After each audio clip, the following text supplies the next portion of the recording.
आज एक बहुत बड़ी मांग जो 2004 से लंबित थी वो पूरी हुई है। अटल बिहारी के समय की मांग थी।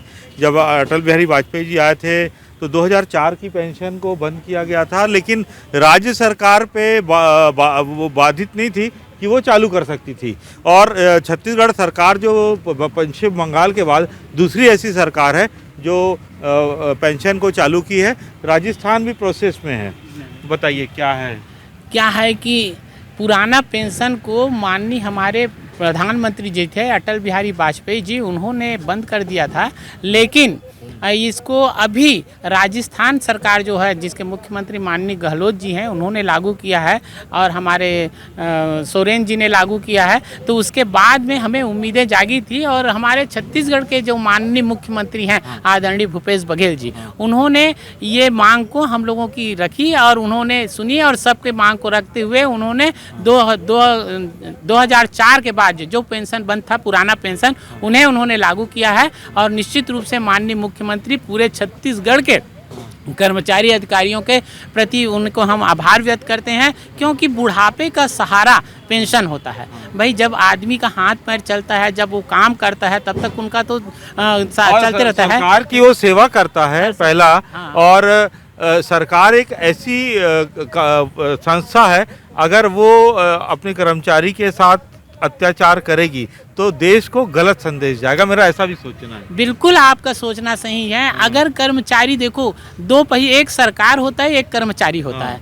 सरकार की जितनी भी योजनाएं होती है उस योजनाओं को कर्मचारी के वर्ग के द्वारा ही उनको लाभान्वित किया जाता है और जन जन तक पहुंचाया जाता है। इसलिए कर्मचारियों के प्रति सोचना उनका बहुत ज़रूरी था और उसमें उन्होंने पुराने पेंशन के मांग को जो पूरा किया है उसके लिए बहुत ही अच्छा कार्य किया है। सारे कर्मचारी जगत में खुशी की लहर दौड़ी हुई है और उन्हें आज के डेट में उन्हें पेंशन पुरुष के रूप में हम लोग देख रहे हैं कि भाई ये इतिहास लिखा जाएगा कि माननीय भूपेश बघेल ने कर्मचारियों का 2004 के बाद में पेंशन लागू किया है। और निश्चित रूप से हम जानते हैं कि ये संवेदनशील है। इसी में उम्मीदें भी जगी है हम लोगों की, भाई आगामी महंगाई भत्ता जो है और जो HR है उसको भी वो अति शीघ्र पूरा करेंगे। ऐसी हम लोगों में उम्मीदें जगे। हम सबकी ओर से उन्हें आभार व्यक्त करते हैं। अजय तिवारी, कार्यकारी प्रदेश अध्यक्ष, छत्तीसगढ़ प्रदेश तृतीय। मेरे साथ देवांगन जी हैं। आप युवा हैं, आपके जितने आसपास के जो नौकरी लगे लोग थे वो 2004 की पेंशन में आ ही नहीं रहे थे। मुझे ऐसा बिल्कुल नॉलेज सही है। बोल रहे हैं आप। यानी लगभग अगर वो सरकारी नौकरी में लगे, चाहे वो डिप्टी कलेक्टर बने, चाहे वो बाबू बने हैं, चाहे किसी वर्ग में लगे। देखिए 2004 के बाद जितनी भी नियुक्तियां हुई हैं सभी को पुरानी पेंशन नहीं मिल रही थी, नई पेंशन ही मिल रही थी। इसी को लेकर छत्तीसगढ़ कर्मचारी अधिकारी फेडरेशन के संयोजक कमल वर्मा जी माननीय मुख्यमंत्री जी से हमारी 14 सूत्री मांग को लेकर उनके समक्ष गए हुए थे। इनको माननीय मुख्यमंत्री जी ने बहुत संवेदनपूर्ण इसको लिया हुआ था, लेकिन 3 साल हो गया है। पहले वर्ष में किसानों को माननीय मुख्यमंत्री जी ने दिया, जैसे कि उन्होंने अपने घोषणा पत्र में बोला हुआ था। 2 साल कोरोना पीड़ित से हम रहे। आज हम इसको पहला एक मुख्यमंत्री का एक सकारात्मक पहल देखते हैं कि हमें ये पेंशन, पुराना पेंशन है ये जो बहाल हुआ है, और हमें आशा है कि आगे DA भी हमारा जल्द से जल्द हमें मिलेगा, महंगाई भत्ता, हमारे HR हैं, इसी तरह हमारे अन्य 14 सूत्री मांगे हमारी पूरी होंगी, ये हमें आशा है। हम माननीय मुख्यमंत्री जी का बहुत बहुत धन्यवाद देते हैं। मैं सत्येंद्र देवांगन, प्रदेश अध्यक्ष, छत्तीसगढ़ अपाक्स। आज फटाके बहुत फूटे हैं, लगता है 2004 के बाद। आज 9 तारीख है और कर्मचारियों ने दिवाली मनाई है। दिखाइए नीचे, ये पूरे फटाके फूटे हैं आज।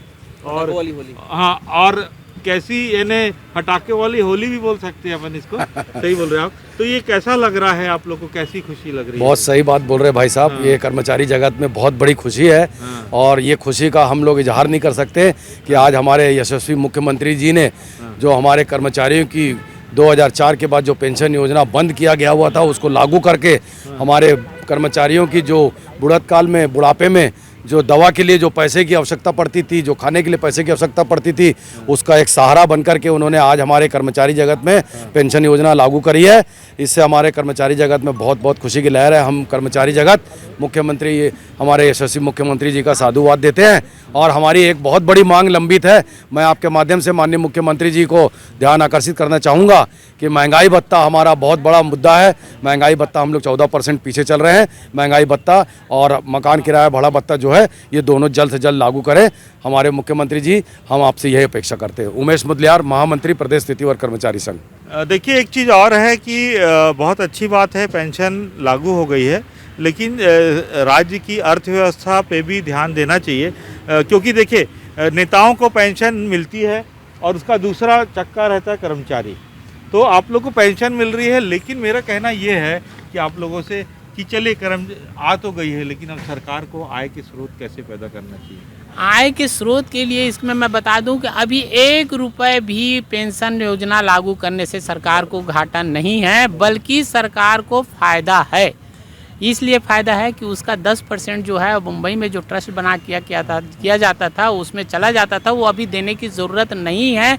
2004 के बाद जो नियुक्त हुए हैं कर्मचारी, वो कर्मचारी कम से कम 20 साल तो नौकरी करेंगे, तो 30 साल नौकरी करेंगे तो 2034 में रिटायर होंगे। उस बीच में उसे पेंशन देने की कोई ज़रूरत नहीं, बल्कि और जमा राशि उनके खाते में कम से कम जाएगा, वो 1 लाख करोड़ों के रुपए के हिसाब से उनके में जाएगा वो। तो अभी अगर कहीं घाटा है तो 2-4, जैसे कि अनुकंपा नियुक्ति में कोई महिला कर्मचारी आ गई है ना भाई, कोरोना में कोई ख़त्म हो गया, अनुकंपा नियुक्ति में कोई आ गई है, तो मान लो 50 साल में वो नौकरी कर रही है, तो उसका 10 ऐसा 1-8% है, तो इससे सरकार को लाभ ही होने वाला है, घाटा किसी प्रकार का नहीं है। हम तो ये चाहते हैं कि उस जो पैसा बच रहा है उसमें सरकार जो है ये दूसरा पहिया जो आपने बताया ना कर्मचारियों का, तो उनमें और भी ढेर सारे जो मांग है, महंगाई भत्ता का मांग है, HR का मांग है, उसको भी वो पूरा कर सकती है और शासन के लिए ये कर सकती है। आपसे सवाल मैं करता हूँ, आपसे, आप हमारे उसमें आए, स्क्रीन में आए,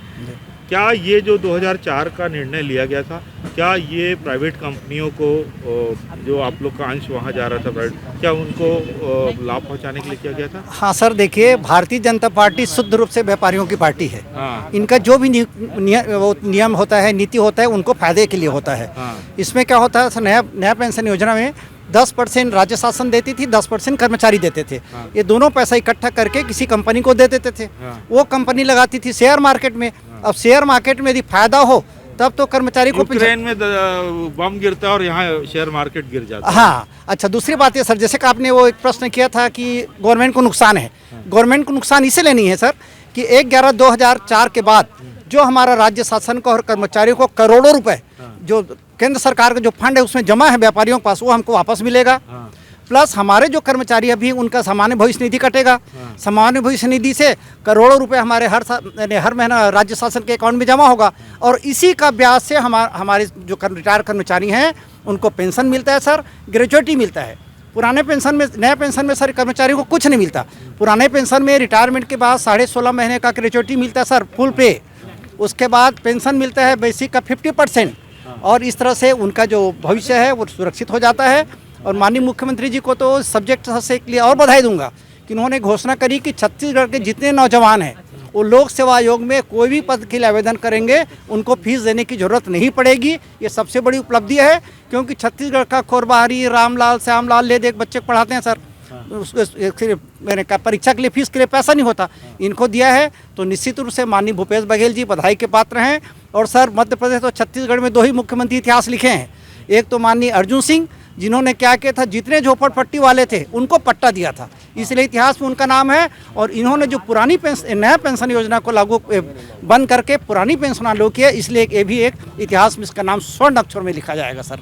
इसलिए हम पुनः उनको धन्यवाद देते हैं। CL दुबे, प्रदेश सचिव, छत्तीसगढ़ प्रदेश स्थिति वर्ग कर्मचारी संघ। आपसे एक सवाल और है, जैसे ये जिस तरीके से भूपेश जी ने निर्णय लिया है, क्या वो डायरेक्ट जनता के दिमाग में पहुंच रहा है? बिल्कुल, ये एक सहानुभूतिपूर्वक एक विचार है। इससे ना केवल छत्तीसगढ़ के कर्मचारियों को ही फ़ायदा है, ये मेन उनके परिवार के लिए फ़ायदा है। अगर कोई एक कर्मचारी ख़त्म हो जाता है तो उनके परिवार के सारे सदस्य निराश्रित हो जाते हैं। तो ये पेंशन सीधे के सीधे उनके परिवार में जो मुखिया होते हैं ये उनको मिलता है, और ये तब तक मिलता है जब तक कि वो जीवित रहते हैं। लेकिन न्यू पेंशन स्कीम में ऐसा कोई स्कीम नहीं था। अगर आज कोरोना से कोई ख़त्म हो जाता है तो उनके परिवार को अगर 1000 रुपये पेंशन मिलता है तो उसमें क्या उसका घर चलेगा और क्या उसके बच्चों को मिलेगा। तो ये एक बहुत सकारात्मक निर्णय उन्होंने लिया है और ये बिल्कुल सही है। और इसी के लिए आज पूरे कर्मचारी अधिकारी बोल रहे हैं कि छत्तीसगढ़ का मुख्यमंत्री कैसा हो तो माननीय भूपेश बघेल जी जैसा हो। दूसरा सवाल ये पूछ रहा हूँ कि जैसे अभी आपको मान लीजिए, अभी आपकी तनख्वाह होगी मान लीजिए 30,000 या 40,000। बिल्कुल। अगर आप रिटायर होते 2004 वाली पेंशन में तो आपको कितनी पेंशन आती? बिल्कुल, ये 50% इसकी पेंशन बिल्कुल मिलेगा इसमें। नहीं, पुराने वाले में। जी, पुराने अगर जो लास्ट पे स्केल होता है, नहीं, ये जो अभी पेंशन को रद्द करके ये वाली पेंशन जी। लागू, जो रद्द पेंशन में कितना पैसा मिलता है लगभग? उसमें मुश्किल से अगर अभी ख़त्म होता हाँ। तो उसमें 500 रुपये भी अगर मुश्किल से मिलता तो बहुत बड़ी बात है। न्यू पेंशन स्कीम एक्चुअली में पूरा शेयर मार्केट पे आधारित है। हाँ। और शेयर जितना मार्केट तो यूक्रेन और जर्मनी जी और जी सबके जी कारण जी वो उसमें मार्केट में डिपेंड है। आप जितना पैसा लगाएंगे उसका जितना अमाउंट बनेगा उसी के हिसाब से उसके परसेंटेज के वाइज में आपको वो पेंशन मिलेगा। तो अगर आज आपके 2 लाख 3 लाख रुपए अगर शेयर मार्केट में जमा है तो उसका आपको कितना शेयरिंग मिलेगा? 500 रुपये ऐसा। हाँ। उसमें क्या मिलेगा? लेकिन अगर आज की डेट में अगर मैं 1 साल मैंने सर्विस की है और सर्विस करने के बाद 1 साल बाद अगर कोरोना में मृत्यु हो जाती है कर्मचारियों की, तो भी उनको जो लास्ट पे स्केल है उसका 50% उनको पेंशन में मिलेगा। ये पुरानी पेंशन है। मुदलियार जी कुछ बोलना चाहते हैं, बताएं सर। देखिए क्या है, मेरे विभाग में कर्मचारी जो कार्यरत हैं उनमें कई ऐसे कर्मचारी थे जिनकी मृत्यु हो चुकी, उनके परिवार को उनको राहत पेंशन दिया जाता है।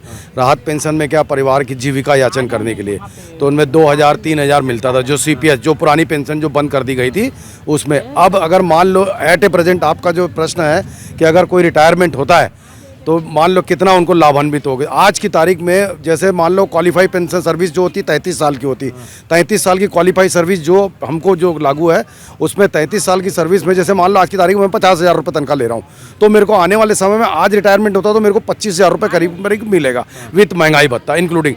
वैसी आज की तारीख में अगर कोई कर्मचारी मान लो रिटायरमेंट होता तो उसको 12 से 15,000, 15 से 16,000 के आसपास फर्क पड़ेगा। अभी एक तारीख में जो पुरानी पेंशन योजना में जो 10,000, 8,000 मिलता था, 5,000, 4,000, 5,000 का अंतर आएगा। तिवारी जी, मैं चाहता हूँ कि अब लगभग आपसे बात हो गई सभी विषयों पे, कोई विषय बचा है तो आप बता सकते हैं? कुछ है क्या, और क्या लगता है, और कुछ एक आध चीज़ जो बची हो?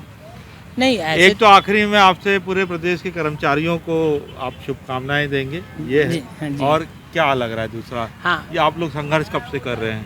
ये तो भाई वाकई में हमारे कर्मचारी लोग वहाँ छत्तीसगढ़ के कर्मचारी बोलते ना, छत्तीसगढ़िया सबले बढ़िया। हमारे छत्तीसगढ़ के कर्मचारी माना बहुत पेशेंस वाला है ना भाई, वो मन पेशेंस बना के रखी। हमारे माननीय मुख्यमंत्री भी छत्तीसगढ़िया है और माननीय मुख्यमंत्री जिन रही से वो बहुत ही अच्छा निर्णय ली से, ओकर लिए पूरा कर्मचारी जगत की ओर से मैं हमारे माननीय मुख्यमंत्री भूपेश बघेल ला बधाई देता हूँ, हमारे कर्मचारी मन ला बधाई देता हूँ। और वही मैं ये कहना चाहता हूँ, बात रही गई का रही गई कहत रहे ना, तो सबले पहले एक तो बात रही गई है जिसे सब बड़ महंगाई भत्ता, महंगाई अभी आगे ऐसा बढ़ गए हो, तो अभी जिन्हें पैसा बचत है ना ओमा कर्मचारी मन ला निश्चित रूप से जिन हमन पीछू हैं 14% महंगाई भत्ता से, है ना, वो महंगाई भत्ता ला दे देतीस, है ना भाई। और कर्मचारी मन के अपेक्षा तो रही करते और HR भत्ता दे देतीस। यही करके साथ में हम माननीय मुख्यमंत्री ला बहुत ही बधाई देना चाहता, बस के कहना चाहता। भैया, धान तो हो गया, हाँ। अब आपका पेंशन हो गया, हाँ। लेकिन लोग अभी बूढ़ा तालाब में धरने में बैठे हैं। आप लोग का क्या सोच रहे हैं, सरकार कर पाएगी? देखिए भाई साहब, मैं अभी वहीं से आ रहा हूँ। वो जो मांग है ना, वो मांग में कल हम लोग समर्थन देने गए थे। वो हमारे से वो संगठन महासंघ जो है ना, अनियमित कर्मचारी महासंघ का जो बोल रहे हैं, उनमें कांग्रेस गवर्नमेंट चुनाव के पूर्व अपने मैनिफेस्टो में लाया था कि हम अनियमित कर्मचारी, हमारी सरकार आएगी तो हम जितने भी अनियमित कर्मचारी हैं उनका तत्काल नियमितीकरण करेंगे। और आज तक के 3 साल हो गया कार्यकाल, चलिए हम मानते हैं कि 2 साल कोरोना काल में चला गया। अब तो सरकार को, भूपेश सरकार की ओर हम ध्यान आकर्षण करने के लिए वो धरना चल रहा है। हमारा भूपेश सरकार जी से निवेदन है कि आपकी जो मैनिफेस्टो में जो आपने रखा था उसके अनुरूप आप हमारी अनियमित कर्मचारियों को नियमित करने का कष्ट करें, ताकि हमारे लाखों कर्मचारी जो प्रदेश के अंदर में अलग अलग विभाग में कार्यरत है उनको फ़ायदा मिल सके। खनिज संपदाएं बहुत हैं छत्तीसगढ़ में, अगर उसका सही तरीके से ईमानदारी से दोहन किया गया तो आपको लगता है छत्तीसगढ़ प्रदेश का कोई भी व्यक्ति बेरोजगार नहीं रहेगा? सही बात है। छत्तीसगढ़ सरकार, छत्तीसगढ़ में बहुत ज़्यादा खनिज संपदा है। छत्तीसगढ़ सबसे एक अच्छा, वाकई में हम बोला जाता है ना, छत्तीसगढ़ धान का कटोरा है। हमारा छत्तीसगढ़ खनिज का भी कटोरा है। हमारा छत्तीसगढ़ भले एक छोटा राज्य है, लेकिन एक हमारा छत्तीसगढ़िया जो है बहुत ही एक सभ्य यहाँ के लोग हैं और सभ्य हमारे सब सारे लोग हैं, और यहाँ कोई चीज़ की कमी नहीं है। अगर समय से और सही चीज़ में और जिनाइन मांग में अगर सरकार हमारी निर्णय ले, या कर्मचारियों का हो, चाहे आम नागरिकों का हो, चाहे किसान का हो, तो हमारे छत्तीसगढ़ सरकार को कोई तकलीफ नहीं होना चाहिए, मैं ऐसा समझता हूँ। बात करने के लिए मुदलियार जी बहुत बहुत धन्यवाद। धन्यवाद। आप लोग को शुभकामनाएं धन्यवाद। आजकल न्यूज़ की तरफ से। धन्यवाद। ये थे हमारे साथ टीम थी, उसमें मुदलियार जी थे। मांग तो पूरी हो गई है। अब हम रोज़ धरने अटेंड करते हैं। हम अभी बूढ़ा तालाब में बैठे थे तो वहाँ जो सफाई कर्मचारी और सचिव थे पंचायत के, ऐसी अगर मांगे लोगों की पूरी होती रहे तो हो सकता है आने वाले समय में छत्तीसगढ़ कांग्रेस को जो जनता है आशीर्वाद देगी। आरपीएल न्यूज़ से देवाशीष, रायपुर, छत्तीसगढ़।